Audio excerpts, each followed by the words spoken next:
Hello and welcome to TC's Paper Blessings. I had several requests for me to go over the cataloging system as far as the catalog itself. What I want to remind everyone as they watch this video, what is your goal? What is my goal? My goal is to be able to look through the catalog and be inspired to use a stamp for a project that I'm wanting. For example, I need right now to make a birthday card. I also am needing to make a welcome baby card. So I'm going to look through the catalog and see what stamps I have available to make those projects. The second goal, which is really the primary goal, is to now be able to find those stamps. Some people have to store stamps in outside their scrapbook room. They have to put them into an additional space that they've created. Like, for example, maybe you have a tote that slides under your bed, or it's in a stowaway closet. When you use the catalog, you can store those stamps wherever you would like to, wherever they will fit, wherever it is convenient for you to store them. The problem is, if you don't use a catalog, which is what I found, and that's what motivated me to start my cataloging about 8 years ago, was I had a tubs and it was just full of stamps. That overwhelmed me. You have to pull out each tote, go through every little cubby hole to find the stamp. So the key and the success of using the catalog is it's a roadmap. It's a map to find those stamps. So I use the letters D for drawer. I know what that means. It's my cherry cabinet. C for clear means it's in the clear bin. B for bins, because I have bins over here. So whatever system works for you as far as identifying that storage place, you could call it Tote 1, Tote 2, Tote 3. Tote 3 might be the only one that you have stored in your studio, but Tote 2 and 1 might be at your sister's house. Wherever you're having to store those items, it's going to let you know this is where I can find that stamp. Then when you label the stamps with the identifying mark, for example, if it's stored in a drawer, it's D1, D2, D3 on the end of the stamp, whichever drawer it's in. Christmas stamps. When I first started this system, I had a lot more space, so Christmas was mixed in with the other stamps. Now I've pulled out all the Christmas and it's in its own drawer. So I call it the Christmas drawer. I know where that drawer is. It's right behind this camera, fourth drawer down. So when you have your catalog completed, it's a source of inspiration, and then it's a roadmap to find where those stamps are located. By having the binder put together before I go shopping, I can go through it and view it and make sure I don't have any double purchases, remind myself of what I already have. So I hope that helps. And now to show you the catalog. Welcome back. Okay, so to talk about the binder itself first, I have to say that it's actually been longer than 8 years. It's been a while since I've been doing this, but the binder has grown. It started out probably as a 1 to 2 inch, and then as my stamp collection and die collection grew, so did the binder. However, another part of the problem is the binder itself, from being taken on and off of the shelf, it wore and it would break, and these rings would spring on me. So I've had this binder now almost 2 years. I like it because it has a hole in it, so it's easy to pull it off the shelf. And it is a Wilson Jones single touch. I did some research, and this binder seemed, for the price, that it was going to meet my needs. It's an ultra duty binder with single touch rings. I purchased it at Staples. I don't know if it's available, but the key is the binder has the rings mounted on the back side of the cover. and I have found that that enables it to hold up longer. It also makes flipping the pages much easier. So that's a personal preference of yours, and I like having one binder for the stamps versus pulling binders off of the shelf. So again, there's a hole so I can pull it off. This binder is heavy, so when I pull it off the shelf, I'm a little graceful as far as I support it underneath when I'm pulling it off the shelf. And when you open and close your binders, don't be wanting to pull it at the rings. Use the bracket that is on your binders to open it up. And when you close it, same way, and then encourage these closed. I have found that that helps prolong the life of your binders. Don't get pack too much stuff in the covers of the binder. I have a decorative piece that I'm working on, a piece of 12 by 12 paper to dress this up a little bit. But the binder is my map, and it gets used a lot. I have it divided into sections. I have it divided into the sections as to where things are stored. This is the Stampin' Up section. Then there is a section of assorted stamps that I put together and put into a container. So they're stored with the Stampin' Up in the bookcase, but these are called A1, A2, A3. I know what that means. It says assorted stamps put together by me, labeled in with alphabet. Assorted A1. So this is container A1, container A2. And for those of you that are familiar with Stampin' Up, you know that they come in containers, your plastic containers. You can also purchase these at some craft shops. Packatan sells them, Stampin' Up sells them as well. And then I label it with the number. So these stamps would have an A1 and an A2 on the end. These are Stampin' Up boxes, and I know where those are stored. They're stored in my bookcase. If this was your book, perhaps you would have to put Tote 1. Then I have a cherry cabinet. Many of you have seen that when you watched the video. Notice this is nothing fancy.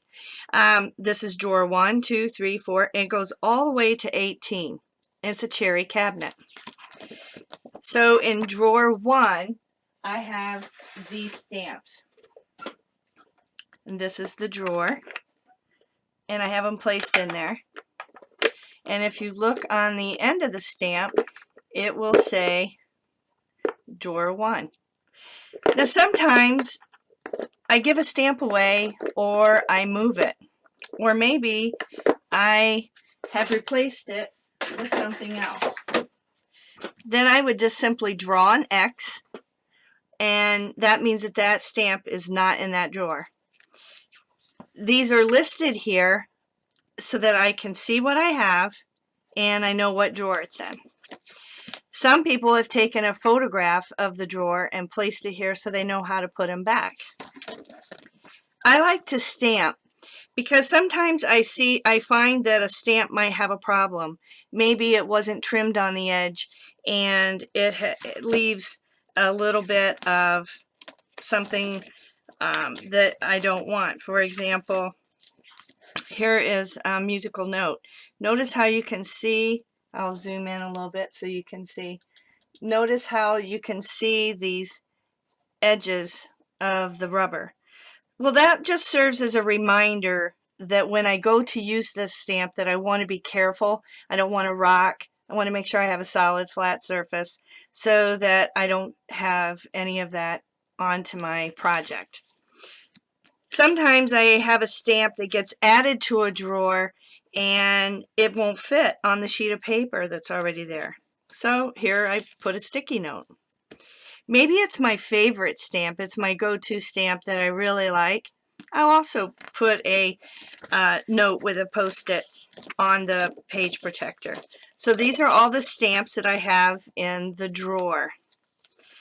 Then I have what's called a brown binder, and that's my Tim Holtz. So Tim Holtz is all, and I'll zoom back out so that you can see. Tim Holtz is all stored in his binders that he has available. And then if there's a note, like you'll see notes, this one is autographed by Tim when I went to Novi, Michigan. I'll write the date. This, if you notice, it says wood mount Tim Holtz. And it got moved. So here's my map. This stamp was with Tim Holtz in a Tim Holtz drawer, but I needed to move it to a location that could accommodate the stamps. So it tells me where to find those stamps. The clear stamps, which is the storage system that you had to watch the video. This is the clear container. I love the container. It's heavy duty, so it withholds being pulled on and off the shelf. I like using the clear so that I have a clear visual all the way. So these are the clear stamps.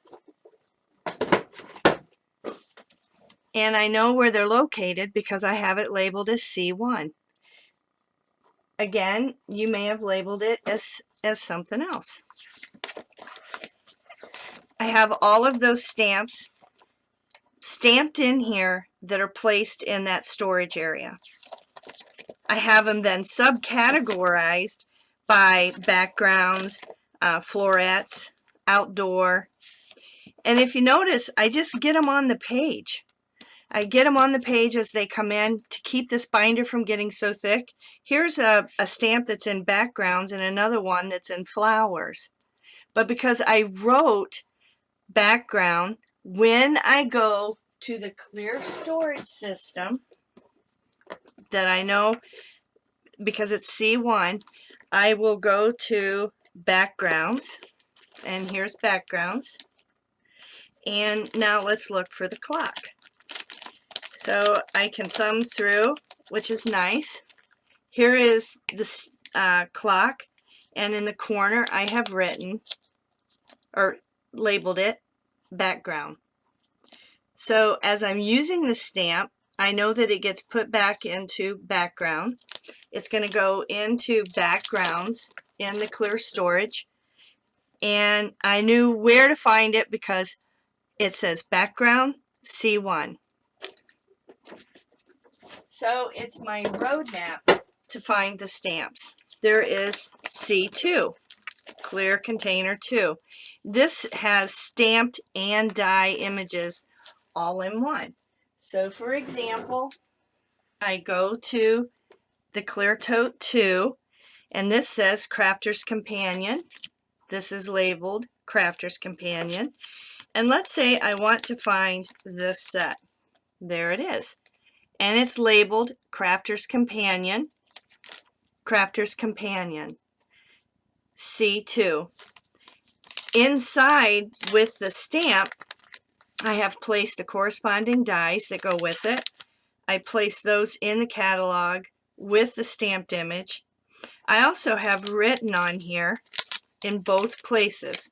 I wrote it here and I wrote it in the catalog, magazine, die, stamps, video, and rub-ons. So if I was to get the magazine, I would find reference to how, for inspiration on how to use this die and stamp. There's also a video, and there's rub-ons. I like to keep the items that go with the stamp as far as the embossing folder or the dies. I like to keep those with the stamp. For anything additional like videos, magazines, and rub-ons, rub-ons have their place. All my rub-ons are stored in a specific location, as well as the videos and as the magazines. Now you see this number here, number 3. I wrote number 3 on the magazine so that it would be really easy for me to go to the magazines that are in a group on a shelf with Crafter's Companion and have a number 3 so that it's quick and easy. And this tote clear container is all dies and stamps that are mixed. Or, for example, this says steel dies only. Now, as this grows, my collection grows, perhaps down the road I will have to get another one of these containers to house just the dies. But for now, stamps and dies, and then dies only. And then they're labeled. This says Stamps of Life. So all of these are Stamps of Life. These are Crafter's Companion. Here we have Steel Dies Only, and those are broke down into Steel Die Only and then Steel Die Words. I found that I really needed a section for words. And then there's the die and stamp, miscellaneous.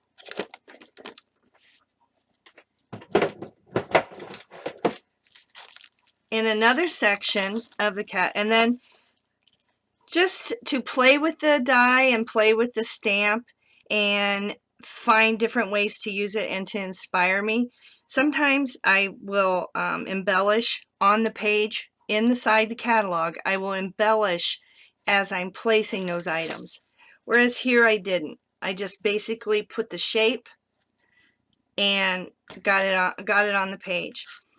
When you are cataloging, sometimes we are all guilty of purchasing a die and stamp set or a die and you never use it. But when you're cataloging, you play with it and you realize how wonderful it is. Obviously, that's why you purchased it.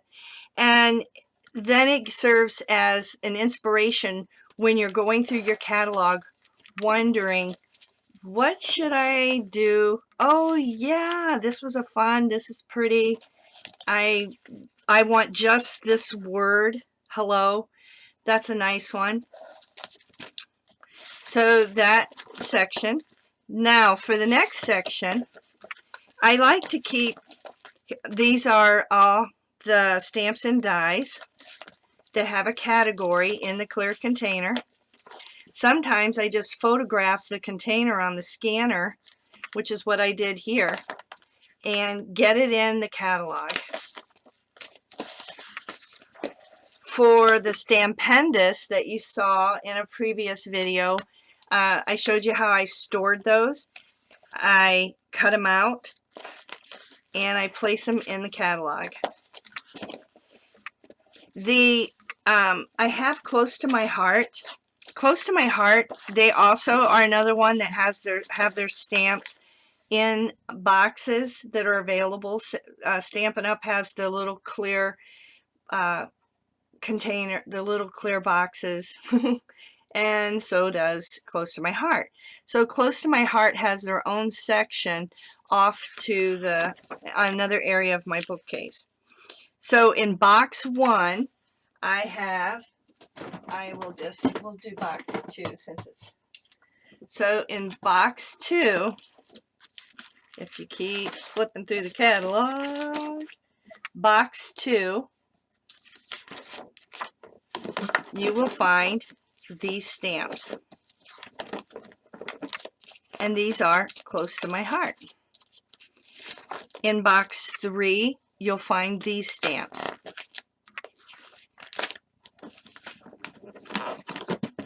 Some stamps I do keep grouped together just because, again, of how they're packaged. Close to My Heart, this is just too easy. For the stamps that are in that black binder, I showed you this binder. I still have not solved this, but until it's called black binder. And these are the stamps that are in the black binder. Now, as I find a new system for these, all I'm going to do is mark on here. Maybe it won't say black binder anymore. I'll have the new container name there, as well as these are marked within the catalog. If you go through the catalog, it says 2, and if you turn to page 2 and If you turn to page 2, this is why I don't like this. If you turn to page 2, there's it corresponds. This is the catalog. It says 2. Here's a picture of the stamps, or they've been stamped, and here's the actual stamp. This says 1, and if you turn to page 1 in the catalog, there's page 1. This is called the black binder. I named this section Black Binder. Well, I hope you enjoyed this video. I hope it has inspired you to start your own catalog. And it's your map to find your stamps. They can be anywhere in your house, and you know where to find them because they're in your catalog and you've labeled where they're located. And get rid of those bins and piles of stamps. So if you like the video, be sure to give me a thumbs up, and any comments, leave them below, or better yet, hit the button and subscribe. Have a blessed day. Take care.